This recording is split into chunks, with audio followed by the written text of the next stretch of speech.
Bonjour et bonjour à toutes et à tous. Bienvenue dans le quatrième épisode du podcast Silence ça parle. C'est Zazou Morel et aujourd'hui j'accueille le métier de chef décorateur avec Guillaume de Versy. Bonjour Guillaume. Euh, et j'ai avec moi deux étudiants et étudiantes, Laurie Cuvillier et Thomas Païs. Bonjour à tous les trois et merci d'être là. Bonjour. Bonjour. Pour commencer, je vais vous demander de vous présenter en quelques mots, Thomas et Laurie, pour qu'on sache un peu où vous en êtes dans vos études. Et après, Guillaume, je te laisserai te présenter en quelques mots. Alors du coup, bonjour, moi c'est Laurie Cuvillier.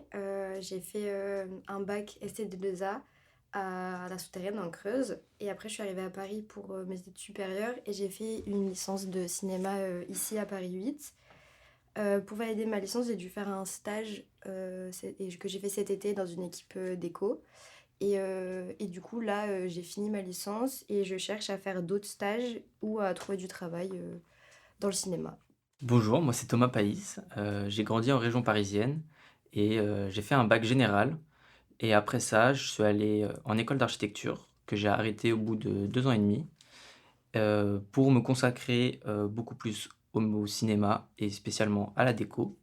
Et donc là, actuellement, je suis dans une année transitoire euh, en recherche de stages, d'opportunités qui m'amèneraient à bosser dans ce milieu-là, qui m'intéresse beaucoup plus que l'architecture.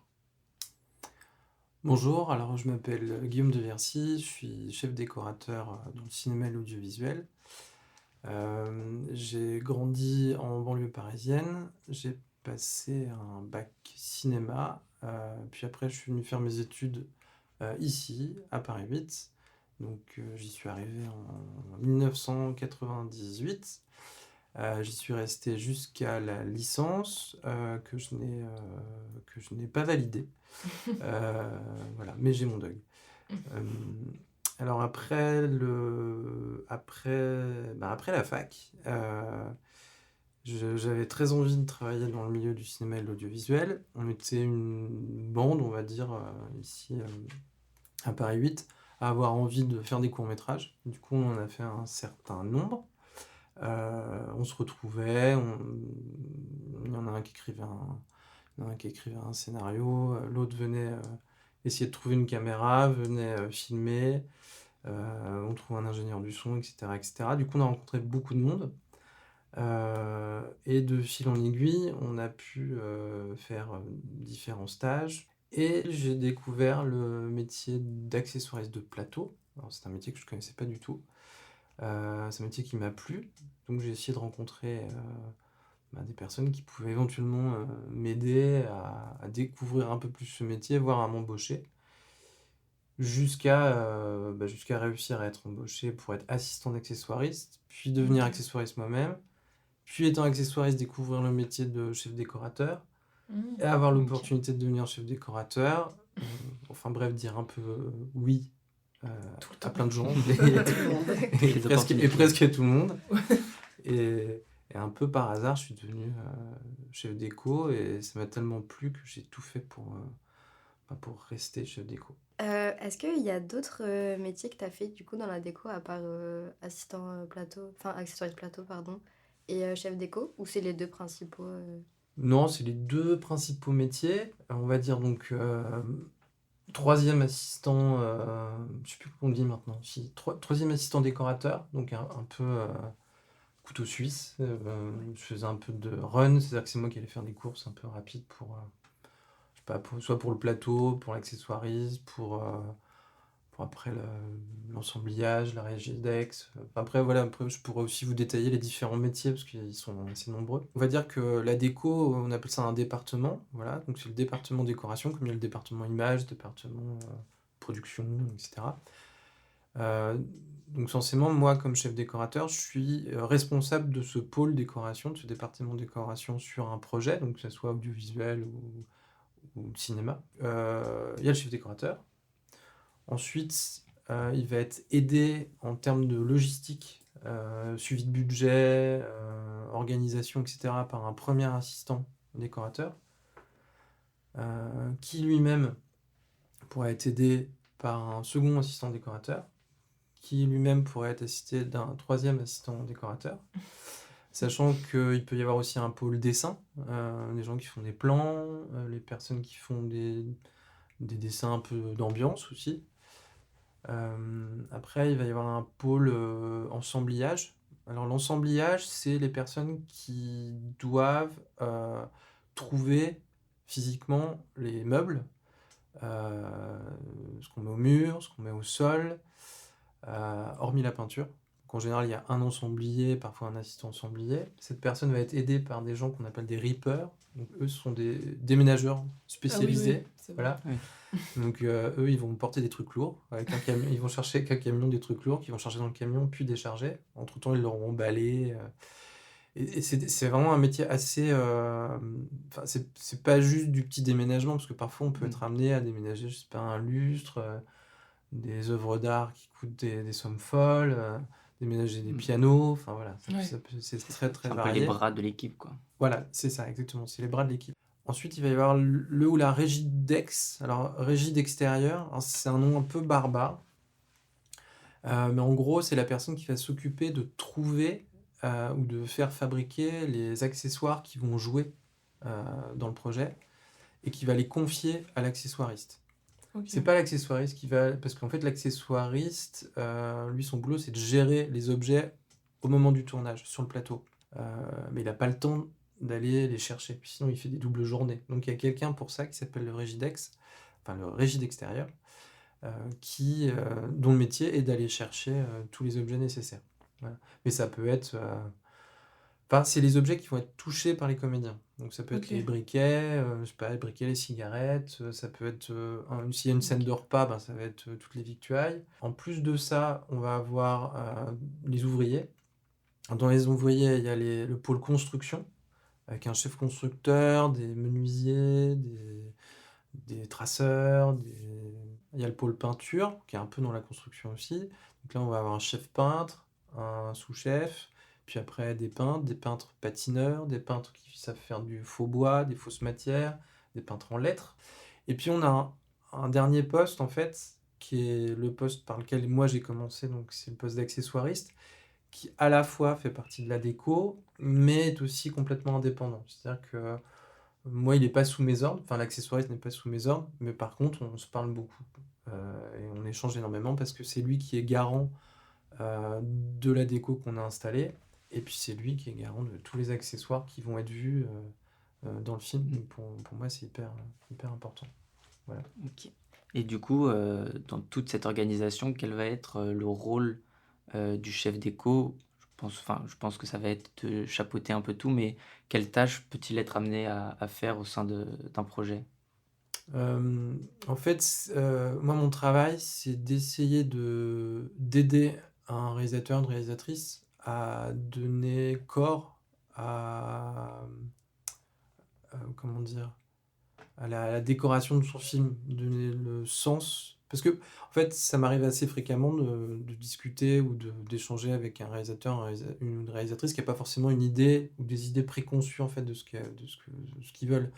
Donc c'est à moi de les aider à trouver, à proposer. Et voilà, donc moi mon boulot ça va être ça, mais je dois le faire dans un cadre financier qui m'a été donné dès le début. Et ça c'est un peu un des gros morceaux en fait. Ouais. Parce qu'en général, il y a ce que veut le réalisateur ou la réalisatrice, l'argent qui est à disposition, la production, et en général ça marche jamais.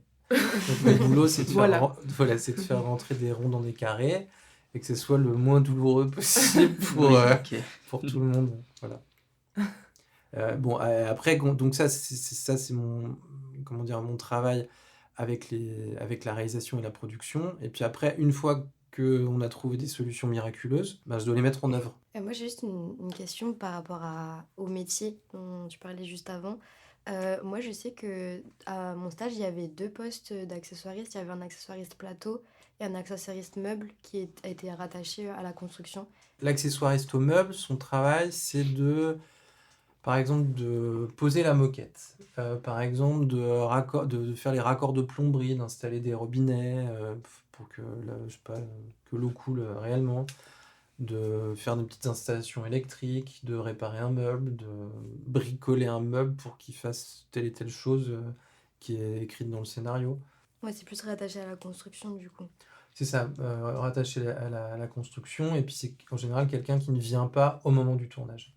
C'est quelqu'un qui est là en préparation Ah oui. et éventuellement en démontage. C'est ça que j'ai oublié de le préciser, mais c'est ça qu'une fois que le décor il est monté, bon, c'est formidable. Le plateau vient tourner ce qu'il a besoin de tourner, ben à la fin, il faut quand même tout démonter, tout ranger, revendre, jeter, Ouais. rendre, etc., etc. Et justement, vis-à-vis de ça, quelle va être la place de la déco, du décor ou de l'équipe en général dans toute la durée du tournage, c'est-à-dire avant, pendant et après? Quelle importance va-t-elle avoir à ce niveau-là? Est-ce qu'elle va être présente autant aux 3 moments de tournage ou Bah, pas? en fait, en décoration, enfin, le département décoration intervient essentiellement en préparation, donc avant que l'équipe n'arrive. En général, au moment où l'équipe arrive, il reste quelques personnes, parce qu'il y a souvent des petites modifications qui peuvent s'opérer au dernier moment, je sais pas, un tableau qui n'est pas à la bonne place, un changement d'avis, etc. Mais en général, c'est surtout au moment de la préparation. Après, sur le moment, il se peut quand, je ne sais pas, il y a un changement, ce qu'on appelle un changement de décor. Par exemple, soit une évolution. On peut imaginer qu'on fait passer une ellipse en changeant de mobilier. Et ça ne peut se faire que pendant la pause déjeuner de l'équipe. Et ben, l'équipe déco reste là, ne va pas manger pendant que les autres vont manger. Bon, on mange en décalé, hein, en général, ça va. Et du coup, voilà, on peut opérer le changement, c'est-à-dire par exemple bouger tout le mobilier, changer le mobilier, ou si par exemple il y a quelques éléments spécifiques à rajouter, on va rester là. S'il y a une scène, je sais pas, par exemple d'incendie, il y a les effets spéciaux, mais nous, il va falloir peut-être qu'on va installer la fenêtre après l'incendie ou la fenêtre qui pourrait être brûlée, etc., Ok. etc.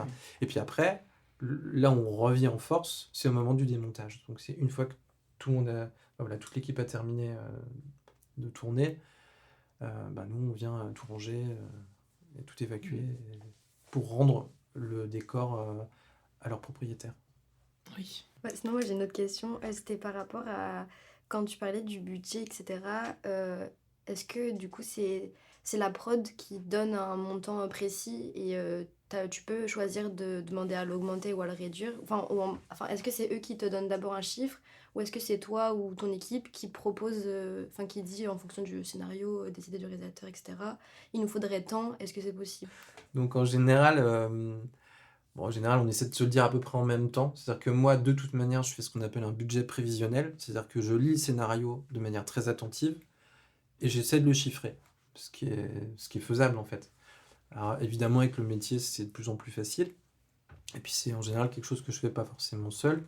Moi, je vais en général faire un premier jet seul, puis après, je travaille avec mon assistant ou mon assistante pour essayer de passer en revue tout le scénario, de le chiffrer le plus exactement possible et de faire une proposition de budget, de budget prévisionnel à la production qui, elle, me dit « Ah oui, mais c'est beaucoup trop cher parce que moi, dans l'enveloppe, j'ai ça. » En gros, on va dire qu'un budget déco est constitué comme ça, c'est-à-dire il y a 2 tiers pour la masse salariale, donc c'est-à-dire les salaires de chacun et les cotisations patronales, et le dernier tiers sont les fournitures. Ah ouais. Ok. Voilà. Ouais, c'est énorme quand même. Ouais. Voilà, donc c'est assez énorme. C'est bien que les gens coûtent cher, mais du coup, c'est ma marge de manœuvre, en général, elle est vraiment là-dessus. C'est quoi l'expérience en tant que, dans la déco, peu importe le poste que tu avais, qui t'a le plus marqué et celle qui t'a donné le plus, qui était le plus un défi, qui a été le plus compliqué? Ou plusieurs, hein, mais... Ouais, je pense ce premier film-là, on m'a dit alors il y a un film, c'est un film chinois, il n'y a pas de sous. Je sais pas si j'ai le droit de dire combien j'étais payé parce que c'était vraiment ridicule. En fait, j'ai pas du tout été payé chef décorateur, j'étais payé accessoiriste. Et on m'a dit, tu as le droit de prendre quelqu'un en 3e et quelqu'un en stage. Voilà, donc c'était 3, mais dont un stagiaire. Ah oui. Ok. Mais comme c'était mon premier projet, je me suis dit, j'ai quand même envie de faire un peu de peinture, j'ai envie de faire des trucs un peu sérieux. Et du coup, on a beaucoup, beaucoup bricolé, comme il y avait... Et comme l'équipe était quand même pas mal chinoise, c'était le rythme chinois. C'est-à-dire, ils dormaient pas beaucoup, ils mangeaient pas beaucoup, ils travaillaient beaucoup, beaucoup. Donc, Oui, on s'est ok. aligné là-dessus et c'était une expérience super enrichissante. Maintenant, c'est vrai que je la referai plus. Voilà, parce que je pense que mon corps, il supporterait pas, en fait. Ça faisait trop. Et non, après, j'en ai quand même une deuxième. C'est-à-dire, c'était le deuxième film où là, j'avais un peu plus de moyens. Et c'est la première fois que je travaillais avec un réalisateur. Enfin, la première fois, c'était un réalisateur chinois que je connaissais pas. Donc, j'ai appris à découvrir. Et puis, le second projet, c'était un réalisateur que j'aimais beaucoup. Et du coup, c'est un vrai challenge de me mettre à travailler avec quelqu'un que j'admirais par ailleurs. Ah Et ouais. là, c'était vraiment à la fois excitant, un peu intimidant. Bon, en gros, je vous raconte les choses rapidement. Donc, le réalisateur, c'était Bruno Podalides. Ok. C'était un film qui s'appelait Adieu Berthe. Et ça se passait dans le monde des pompes funèbres. En gros, c'était l'enterrement de la grand-mère du personnage principal, qui s'appelait Berthe. Et l'idée, c'était de découvrir un peu le milieu funéraire en allant dans des entreprises très différentes. Et on avait une qui était censée être moderne, et dans le scénario était écrit, alors voilà, je sais plus, il y avait 5 ou 6 cercueils, l'un en forme d'iPhone, un en forme de capsule spatiale, un autre, enfin, etc., etc. Enfin, ils étaient tous plus absurdes les uns que les autres. Sauf que quand on m'a embauché là-dessus, on m'a dit, au fait, il y a pas de sous, hein, donc il va falloir bricoler. Et je vais voir du coup le réalisateur et je lui dis, écoute, je pense que j'ai pas tellement de solutions. C'est-à-dire que si on veut faire des cercueils, en fait, on va pouvoir en faire un, mais point. Et là, je me suis dit, c'est là qu'il faut être un peu... C'est là que j'ai une carte à jouer et je vais proposer du coup de faire une modélisation 3D de tous les cercueils qui étaient écrits dans le scénario pour les projeter sur des écrans, les faire tourner en 3 dimensions et il m'a dit, mais c'est super, vas-y. Sauf que je ne savais pas si ça allait vraiment marcher parce que ça demandait de trouver des projecteurs qui fonctionnent vraiment bien, de faire une modélisation 3D qui tienne la route, de faire une animation 3D coordonnée avec 5 cercueils en même temps, enfin bref, parce que j'ai pas fait un truc simple. Et au final, après beaucoup de sueur, d'angoisse, etc., ça a quand même été fait, ça a fonctionné, et ça a été réglé, je pense, je crois que c'est une scène qui a dû être tournée en à peine 1 heure. Ah ouais. Et du coup, j'allais très très vite, mais ça a fonctionné, donc j'étais ravi. Moi, je voulais savoir quelles étaient tes attentes avant d'entrer dans le milieu et quelles sont devenues ces attentes vis-à-vis de ce que tu as pu découvrir dans le métier. En fait, ce que j'aimais beaucoup dans le cinéma, c'était... Moi, j'étais pas... En fait, quand je suis arrivé à Paris 8, même pour mes études de cinéma au lycée, en fait, ce qui m'intéressait dans le cinéma, c'était pas tellement les films en eux-mêmes, c'était plus fabriquer des films. C'est ça qui me plaisait, fabriquer des mondes qui n'existent pas. Ça, c'est le truc qui me fascinait. Euh, pour ça que je voulais être réalisateur, comme plein de gens. Et puis, enfin voilà, donc ça c'est ce qui m'a donné envie. Et ensuite, en pratiquant différents métiers, donc notamment le métier d'assistant metteur en scène, là je me suis rendu compte que finalement la fabrication des mondes, tout ça, je la faisais pas tellement en fait. Oui. Je Ouais. pratiquais pas tant que ça. Pareil, quand j'ai pratiqué, alors, j'ai commencé à effleurer l'idée de pratiquer le métier de chef opérateur, que j'ai jamais fait vraiment, mais par contre, en découvrant le métier d'accessoiriste, puis après en découvrant la déco, je me suis dit que finalement, fabriquer des mondes qui n'existent pas, là ça marchait à plein. Mm. Et puis c'était beaucoup plus à ma portée, parce que j'aimais bien bricoler, et du coup, je suis arrivé dans ce métier comme ça, et donc c'est ça qui m'a intéressé. Et c'est ça qui continue toujours à m'intéresser, c'est continuer à à inventer des choses qui n'existent pas. Est-ce que, en fonction des films ou des différents projets dans l'audiovisuel cinéma que tu as fait, tu as été amené à travailler sur plus du décor en studio ou du décor réel? Et c'était quoi les avantages ou les inconvénients de l'un et de l'autre? Ou est-ce que tu as une préférence En fait, il faut savoir que le décor en studio coûte cher. Donc, en général, quand on débute, on n'offre pas la possibilité à un chef décorateur débutant de faire du studio. D'une part, donc effectivement, voilà, ça coûte cher. Et puis, mine de rien, il faut quand même des capacités qu'a pas nécessairement un chef déco débutant. Parce qu'il faut quand même...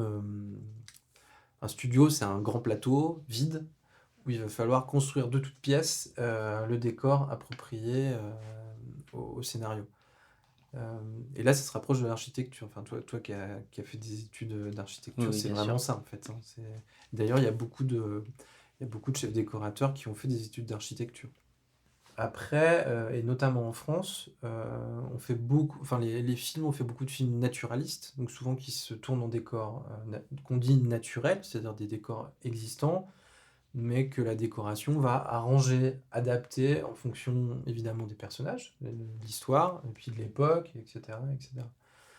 Euh, Après, voilà, personnellement, j'ai tendance à préférer le studio c'est- parce qu'on crée vraiment toute pièce et c'est beaucoup plus ludique et plus excitant. Et quand un décor est terminé, que tout le monde a l'illusion qu'il existe en vrai, il y a comme quelque chose de magique qui s'opère. Et dans cette création de décor, quelle va être, enfin, est-ce que tu vas réussir à agrémenter le décor d'une touche personnelle qui est assez propre, ou en général, est-ce que le chef décorateur peut mettre sa patte, au décor ou c'est assez compliqué de reconnaître par exemple un décor, un des chefs décorateurs par rapport à un décor ou...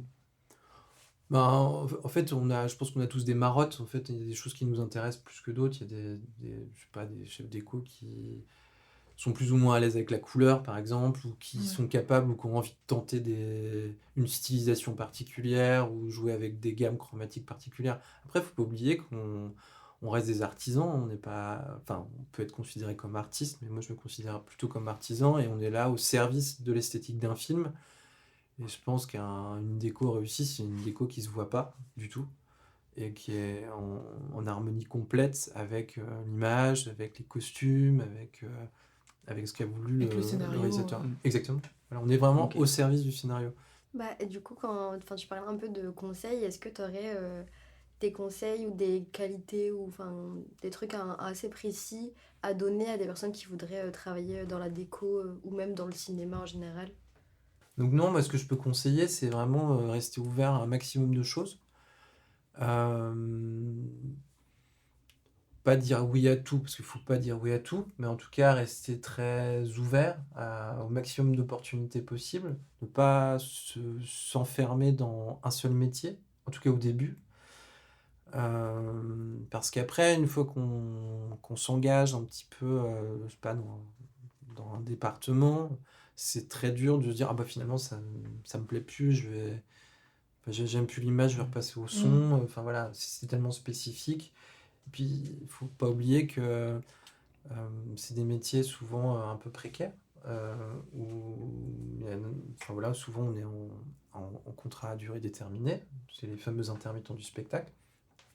Et du coup, on rappelle moins quelqu'un qui fait un peu tout moyennement quand on a besoin vraiment d'un professionnel pour quelque chose en particulier. Et puis même moi, c'est vrai que je vais avoir tendance à prendre des gens qui sont très motivés sur une tâche plutôt que quelqu'un qui se cherche. Et tu parlais des études. euh, Est-ce que tu penses qu'il est absolument indispensable, en tout cas pour le département de décor, de faire des études de prestige, entre guillemets, ou de faire une grande école de cinéma, ou comment tu vois les choses vis-à-vis des études et du milieu? Je pense qu'il n'y a pas de règle, notamment en décoration. En fait, les gens viennent d'horizons très très très différents. En fait. Il y a des gens qui à la fois ont fait l'architecture, il y en a qui ont fait, je sais pas, les arts décoratifs, les beaux-arts, la fac, il y a plein de gens qui viennent de Paris 8. Euh, non, en fait, ce qu'il faut, c'est... en fait, plus on fait d'études, plus on apprend de choses, mieux c'est, enfin, de manière générale. Plus on fait d'études prestigieuses, ben, a priori, mieux c'est aussi. Euh, faut avoir la chance, par exemple... Enfin, faut avoir la chance d'être pris aussi. Oui, bien sûr. Mais c'est vrai que la formation décor à la FEMIS est géniale. Euh, si des gens arrivent à être pris, bah, faut la tenter absolument, quoi. Oui. C'est super.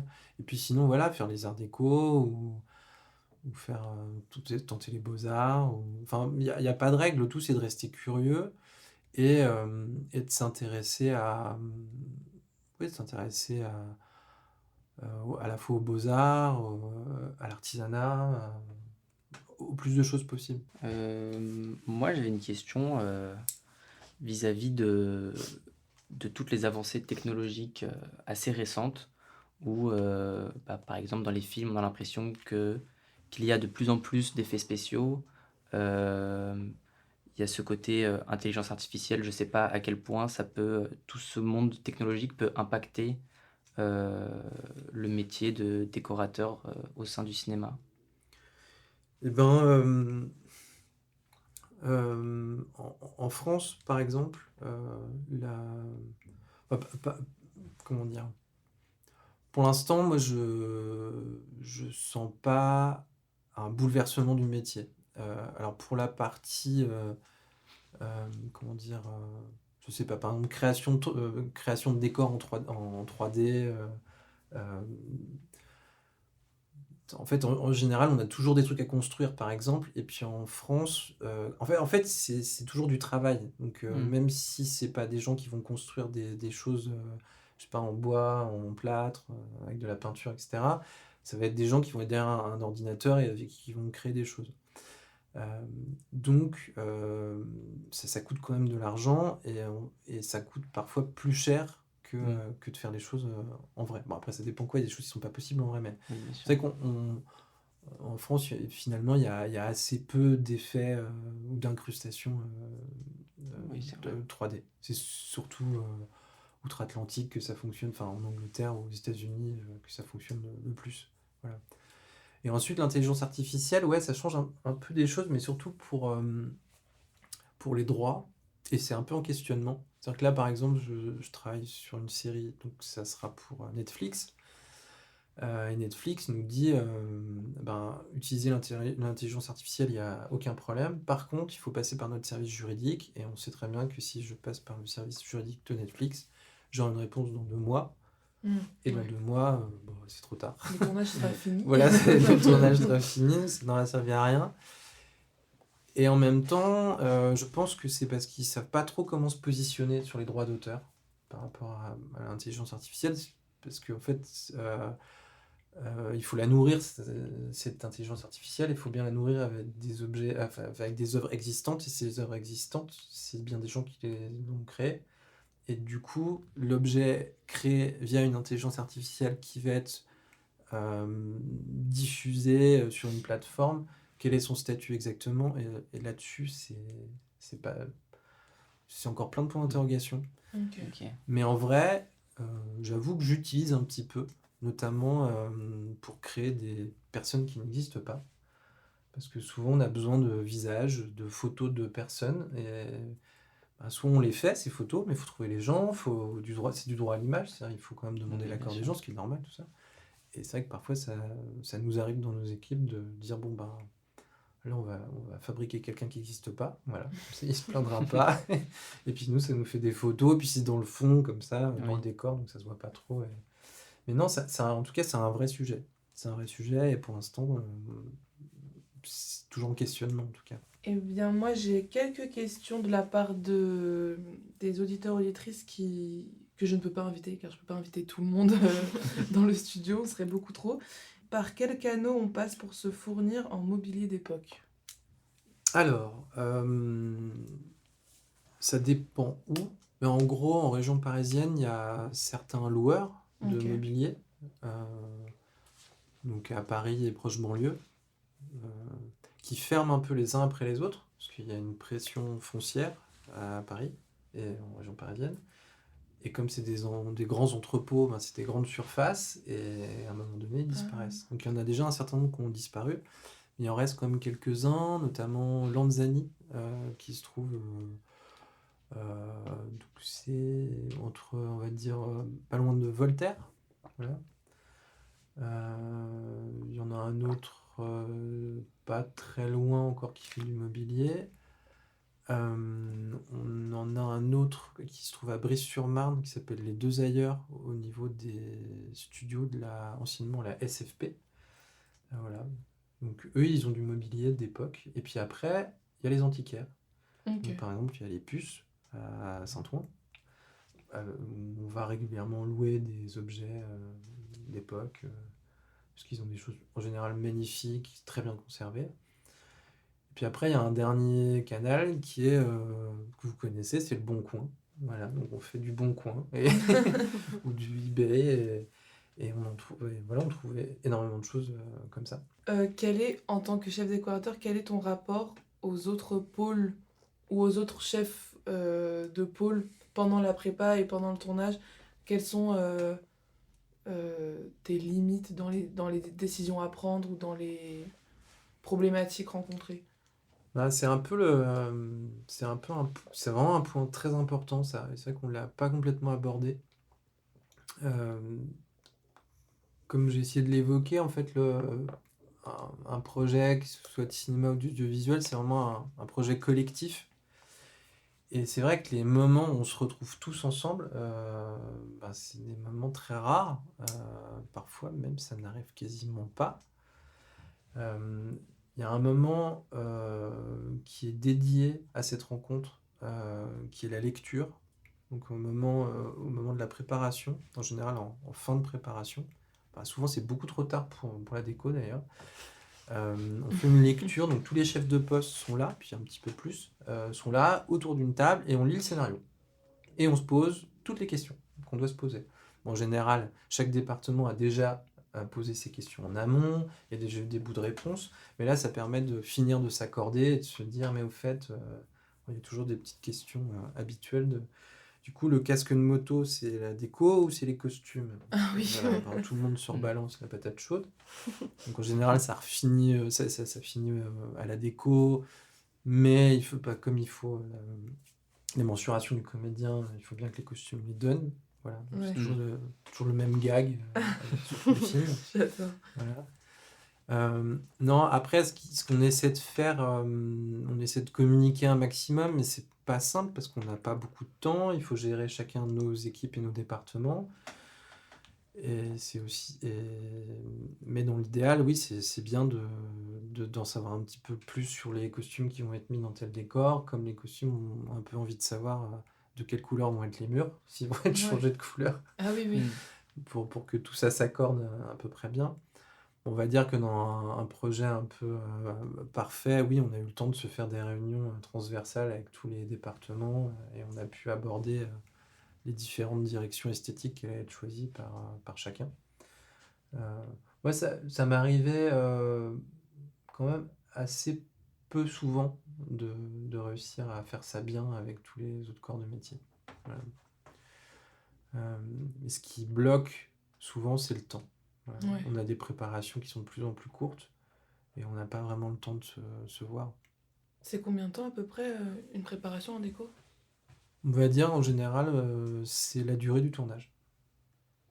C'est-à-dire que Ok. si un tournage c'est 7 semaines, moi j'essaie de demander 7 semaines de préparation. Ok. Voilà, c'est à peu près équivalent. Ok. Et pour finir sur justement ce dialogue entre les différents départements, en fait dans les pays anglo-saxons, il y a un directeur artistique en fait qui coordonne tout ça. Donc là c'est assez facile parce qu'il y a un référent et tout le monde se réfère à ce référent-là Ok. en lui disant bah, du coup voilà, qu'est-ce qu'on fait, vers où on va, et après c'est beaucoup plus simple. Mais souvent le directeur artistique n'existe pas, et soit c'est le réalisateur parce qu'il a un sens esthétique, Soit c'est un peu celui qui met le plus fortement les pieds sur la table, qui devient directeur Ok. artistique. Et souvent, c'est le ou la chef enfin, soit c'est le chef opérateur ou la chef opératrice qui devient un peu DA du projet. Tu reconnais un style français et un style anglo-saxon, anglophone. Oh oui, il y a des manières En de pâte. faire. Ouais, par exemple, un détail tout bête. Ah, ça change un petit peu maintenant, mais par exemple, vous regardez je sais pas, un film ou une série américaine, vous regardez la couleur des murs, c'est toujours sombre. Tout est vraiment Ok. assez assombri. Que ce soit des intérieurs, je sais pas, dans un pavillon. Très rarement blanc, tu veux dire? C'est quasiment jamais blanc en fait. Ok. Sauf si c'est un effet voulu parce que ça doit être clinique et donc tout doit être blanc. Je sais pas si vous regardez autour de vous ici en France, le standard c'est le blanc en fait. Les intérieurs sont blancs. Et c'est un enfer pour éclairer. C'est-à-dire Ouais. que dès qu'on arrive ça c'est un peu l'essentiel de mon travail, c'est-à-dire que dès qu'on arrive chez des gens chez qui on va tourner, en général c'est blanc. Le chef opérateur fait la tête. Il me dit qu'est-ce que tu peux faire. Et en général, je lui dis on va essayer d'assombrir un petit peu les murs. Mais le réalisateur ou la réalisatrice ne veut pas forcément une couleur, donc il faut faire des faux blancs, donc des gris, enfin, voilà. Ok. Ou de mettre des choses sur les murs pour arranger un peu les choses, ou rajouter des rideaux, etc., etc. Alors qu'aux États-Unis, il y a vraiment une culture, enfin, pas qu'aux États-Unis d'ailleurs, parce que même en Inde, voilà, il y a une culture de la couleur en fait sur les murs qui est beaucoup plus utilisée en tout cas dans les productions audiovisuelles. Mais ça change quand même en France. Est-ce que vous avez encore des questions? Est-ce que tu veux ajouter des choses, Guillaume, sur ton métier? Non, en fait, je peux lancer un peu je sais pas, un encouragement en tout cas à toutes les personnes qui ont envie de poursuivre ou de tenter une carrière en fait dans le cinéma et l'audiovisuel, c'est de faire des choses, de tenter un maximum de choses, et puis de pas hésiter à insister, à relancer les gens, parce que parce qu'en fait, tout bêtement, moi je reçois à peu près un CV par jour, et j'avoue que je réponds quasiment plus, parce que j'ai pas le temps. Et s'il y a quelqu'un qui m'a envoyé 10 fois son CV, 15 fois, et qui a trouvé mon numéro et qui m'appelle, bon, en faisant un peu gaffe au harcèlement quand même. Oui, oui. Mais entre lancer une bouteille à la mer et le harcèlement, il y a quand même plein de choses possibles. En tout cas, pas hésiter à relancer, à rappeler, et voilà. Ça, faut... Voilà. N'hésitez pas. Ok. Et merci beaucoup à vous trois pour cet échange. J'ai beaucoup aimé faire votre rencontre et rencontrer ce métier. On se retrouve bientôt pour un nouvel épisode et un nouveau métier à découvrir. En attendant, je vous laisse écouter les métiers que j'ai déjà pu interviewer. Je vous souhaite une bonne année et de belles fêtes. Et à très bientôt.